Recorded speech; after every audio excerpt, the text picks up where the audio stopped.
नमस्कार दोस्तों। आज का हमारा एक और बहुत ही महत्वपूर्ण टॉपिक है जिसे हर ऐसे बंदे को देखना चाहिए जो यूजुअली फिटनेस के लिए एक्सरसाइज करते हैं, जो कुछ ब्रेक के बाद एक्सरसाइज करना शुरू कर रहे हैं, जो वेट रिडक्शन के लिए एक्सरसाइज कर रहे हैं। तो दोस्तों, today's topic is things to take care of when you exercise और when you try to reduce weight, when you try to decrease your weight and get your BMI normal. तो दोस्तों, मैं हूं डॉक्टर अंकित भारतीय। मैं Sparsh orthopaedics and sports injury centre Sona road Gurgaon में practice करता हूं। दोस्तों, मान लेते हैं आपका वेट थोड़ा हायर साइड में है।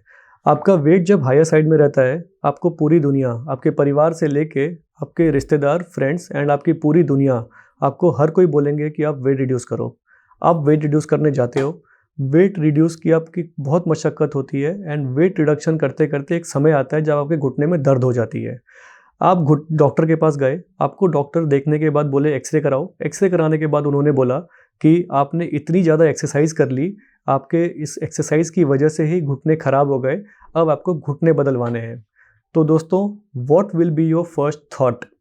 मोटापे की वजह से, ओबेसिटी की वजह से आपको दिल की बीमारी होती कि नहीं, सेकेंडरी थी। आपको डायबिटीज़ होता कि नहीं, वो सेकेंडरी था। लेकिन आपने मेक श्योर कर लिया कि आपके घुटने ख़राब हो गए और अब घुटना बदलवाना पड़ेगा।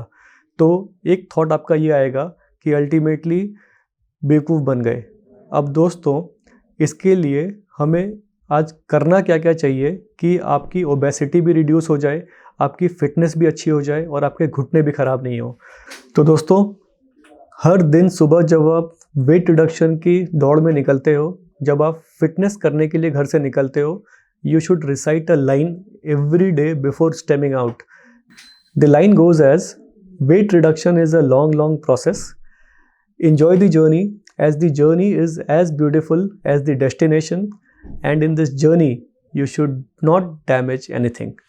तो दोस्तों, अब इस चीज़ के लिए हमें फॉलो क्या क्या करने चाहिए। सबसे पहला दोस्तों, हमारा स्टार्ट बहुत स्लो होना चाहिए। बहुत स्लो इन द सेंस, अगर मान लो आपको थोड़ा ब्रिस्क वॉक एंड रनिंग तक जाना है तो आपको सिर्फ पहले 2-3 हफ्ते लेजर वॉक करके आना चाहिए। लेजर वॉक का मतलब है leisure walk, speed not more than 5, जिसमें कि आप नीचे उतरे, आप उतर के अपनी सोसाइटी के 5-10 चक्कर लगा लो। अगले 2 से 3 हफ्ते तक सिर्फ यही होना चाहिए। दूसरा दोस्तों, इंक्रीज़ ग्रेजुअली। इसमें आप जब 4-5 चक्कर लगाते हो, थोड़ी सी आप इसमें अपनी स्पीड इंक्रीज़ कर सकते हो, थोड़ी सी आप अपनी डिस्टेंस इंक्रीज़ कर सकते हो। इसके बाद दोस्तों, आपको थोड़ा महसूस होना शुरू होगा कि अब आपके जोड़ों में दर्द होना बंद हो गया। शुरू में जब आप स्टार्ट करते हो कुछ भी तो थोड़ी जोड़ों में, मांसपेशियों में दर्द होती है। इस दौरान तक आपके जोड़ों में, मांसपेशियों में दर्द खत्म हो जाएगी। आपको थोड़ा बेटर महसूस होगा। वेट रिडक्शन का अभी सोचना भी नहीं चाहिए, अभी सिर्फ आप फिटनेस के ऊपर काम कर रहे हो अपनी। फिर दोस्तों, तीसरा आता है build on it. Build on it का मतलब है, आप जब अपनी 2 से 3 हफ्ते के बाद आपने अपनी थोड़ी सी स्पीड इंक्रीज़ की, अपनी थोड़ी ड्यूरेशन इंक्रीज़ की, आप अब ब्रिस्क वॉक लेवल पे आ जाओगे। ब्रिस्क वॉक जब आप करते हो, again you sweat out a lot, आपकी अच्छी खासे पसीने निकलते हैं, आप आधे पौन घंटे अप्रॉक्सीमेटली आराम से ब्रिस्क वॉक करते हैं। इसी के ऊपर अब आपको थोड़ा सा बिल्ड और कैसे करना है, आप सिर्फ 1 मिनट का जॉग इंक्लूड कर सकते हो after a 15 minutes of brisk walk. इससे आपके घुटने पे जोर भी नहीं पड़ेगा, आपकी मसल टोन अप भी हो जाती है इतने देर में एंड आप बहुत आराम से कर भी पाओगे। क्योंकि जॉगिंग, जब भी हम थोड़ी सी जंप वाली एक्टिविटी शुरू करते हैं तो थोड़े जोड़ों में परेशानी आनी शुरू होती है, थोड़े जोड़ों में ग्राउंड रिएक्शन फोर्स ज़्यादा आना शुरू होता है। तो दोस्तों, इसके लिए थोड़ा इम्पॉर्टेंट है कि आप पहले बहुत अच्छे से ब्रिस्क वॉक कर लिए 15-20 मिनट, फिर आपने सिर्फ आधे मिनट का या 1 मिनट का जॉग इंक्लूड किया। फिर दोस्तों, आपको फोर्थ आता है अगेन इंक्रीज़। इसमें इंक्रीज़ में जॉग का ड्यूरेशन जो आपने किया सिर्फ आधे मिनट या 1 मिनट का, इसी को आप थोड़ा थोड़ा करके बढ़ाते जाओगे, जिसमें कि आपकी वॉक की ड्यूरेशन कम हो जाएगी, आपका जॉग का ड्यूरेशन बढ़ना शुरू हो जाएगा। ये जो फेज़ आएगा दोस्तों, इसमें आपको लगेगा अब आप थोड़ा बेटर फिट हो गए हो, you are a little slimmer, you are a little fitter. अब इसमें दोस्तों थोड़ा आपका वेट रिडक्शन हुआ होगा अब तक। तो दोस्तों, इसके बाद अब आपको महसूस होने लगेगा कि you can go full on. अब आप फुल ऑन कैसे जा सकते हो? आप सुबह उठते के साथ आपने नीचे जाके आपने जब एक्सरसाइजेज शुरू की और आप जब जाना शुरू करते हैं, वॉक शुरू करते हैं, 10 मिनट के बाद आप अपना जॉग का duration as per your capacity increase कर सकते हैं। एंड ये इंक्रीज़ आप इतना इंक्रीज़ कर सकते हैं कि आप इनफैक्ट मैराथन तक दौड़ सकते हैं बहुत आराम से।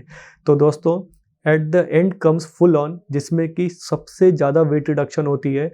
तो आपको इनिशियल 3 महीने 6 महीने का टारगेट लेके चलना ही नहीं चाहिए कि आपको इतना वेट रिडक्शन करना है। वेट रिडक्शन बाद में सबसे ज़्यादा होती है जब आप थोड़े ज़्यादा फिट हो जाते हो, जब आपकी मांसपेशियाँ ज़्यादा स्ट्रांग हो जाती है आपका वेट झेलने के लिए, आपकी मसल ज़्यादा टोन अप रहती है और घुटने ख़राब नहीं होते, तब सबसे ज़्यादा वेट रिडक्शन होती है। तो weight reduction comes at the end, getting yourself fitter, stronger, slimmer comes initially. तो दोस्तों, ये थी थोड़ी इंपॉर्टेंट चीज़ें। इसके अलावा सबसे और इम्पॉर्टेंट चीज़ आती है कि जब भी आप कभी अपनी फिटनेस रिजिम यानी कि ब्रिस्क वॉक भी शुरू करते हो, आपको प्रॉपर वार्म अप करना चाहिए टॉप टू बॉटम। खास करके पैरों की एक्सरसाइज बहुत अच्छे से करनी चाहिए। अगर आप वार्म अप के बिना एक्सरसाइज के बिना आप ब्रिस्क वॉक करने भी जाओगे, हील पेन बहुत परेशान करती है, नी पेन बहुत परेशान करेगी। तो आपको सिंपल कुछ एंकल की या नी की थोड़ी एक्सरसाइज करके आपको ब्रिस्क वॉक शुरू करना चाहिए। आपकी पूरी एक्सरसाइज रिजिम ख़त्म हो जाती है, इसके बाद आपको थोड़ा कूल डाउन भी करना चाहिए, जिसमें कि टॉप टू बॉटम की थोड़ी स्ट्रेचिंग होनी चाहिए ताकि मसल स्टिफ ना हो जाए और अगले दिन फिर आप आके अपनी फिटनेस कर सको। और दोस्तों, लास्टली आपको थोड़ी एक्सरसाइज और करते रहनी चाहिए to strengthen your thigh muscle, your calf muscle, ताकि आपके घुटने की जोड़ों में जोर पड़े ही ना। जब भी आप कभी एक्सरसाइज करके अपनी नी के सराउंडिंग मसल्स यानी कि क्वाड्रिसेप्स को, हैमस्ट्रिंग को और काफ मसल को, एंटीरियर लेग मसल को स्ट्रॉन्ग करते हो, तो इस सिर्फ strengthening of the muscle can lead to offloading of the joint. मतलब है कि जब भी आपकी मांसपेशियाँ स्ट्रांग होती है, आपके जोड़ों में प्रेशर कम पड़ती है एंड कार्टिलेज खराब होने की संभावना और कम हो जाती है। तो इसके बाद अगर आपका वेट थोड़ा हायर साइड में भी है और अगर बहुत स्ट्रांग नी के साथ दौड़ते भागते हो, तो घुटने में कार्टिलेज खराब होने की संभावना कम होती है। तो again most another indispensable thing is to keep your muscles surrounding the joint strong and toned up.